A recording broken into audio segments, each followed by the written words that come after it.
आज असेंबली में बजट पेश हुआ जिसमें माइनॉरिटी के लिए भी एक बजट अलॉट किया गया है।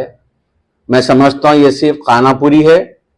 माइनॉरिटीज को कानून को खुश करने के लिए एक सबसे बड़ी चाल है।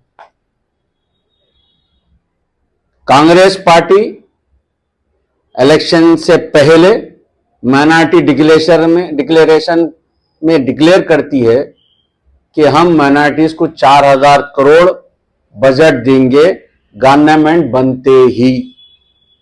आज कांग्रेस गवर्नमेंट बनकर दूसरा बजट असेंबली में पेश हुआ।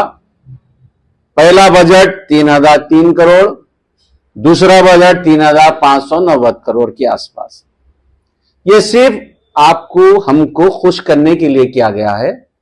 इसमें कुछ अमल होने वाला नहीं है। ये बात आप मेरी लिखकर रख लो।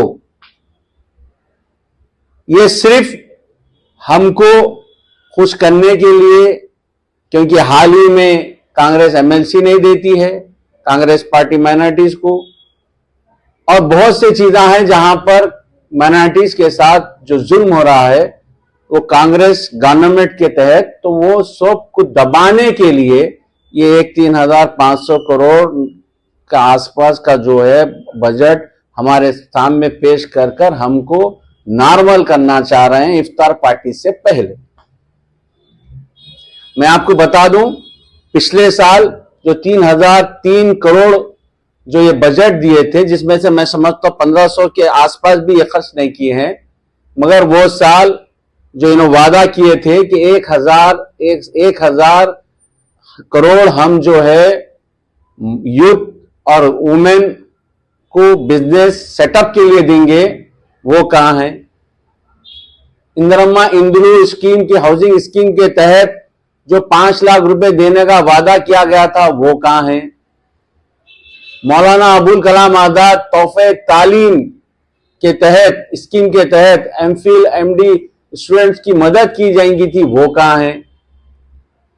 शादी मुबारक में 1 लाख से ज्यादा 1.6 देने का वादा किया गया था, वो कहां है?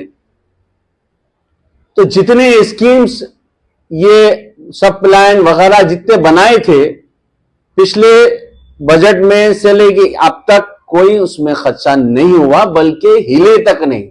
और आज एक नया बजट लेकर आपके सामने आ गए हैं 3590 करोड़, जिसमें से 840 करोड़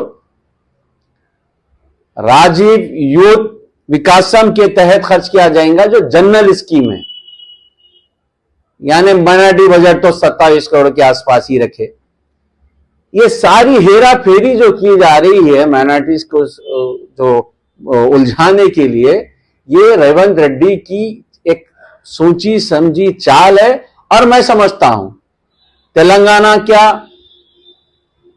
तमाम आवाम रेवंत रेड्डी की नीयत से वाकिफ हो चुकी है, रेवंत रेड्डी सरकार की नीयत से वाकिफ हो चुकी है, कांग्रेस पार्टी की गवर्नमेंट की नीयत से वाकिफ हो चुकी है।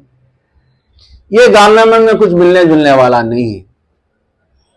ना इमाम मौजन को 10 से 12 हजार देने का जो वादा किए थे वो अमल नहीं होता, जो पुराने केसीआर साहब की हुकूमत में जो दिया जा रहा था वो ही बजट में असेंबली में अकबरुद्दीन अवैसी की आवाज पर आपको वही बजट पूरा क्लियर करने के लिए आप जो है इतना टाइम लगाते हैं। तो आप आगे बढ़ाकर 10-12 हजार जो आपका वादा था वो कब देंगे?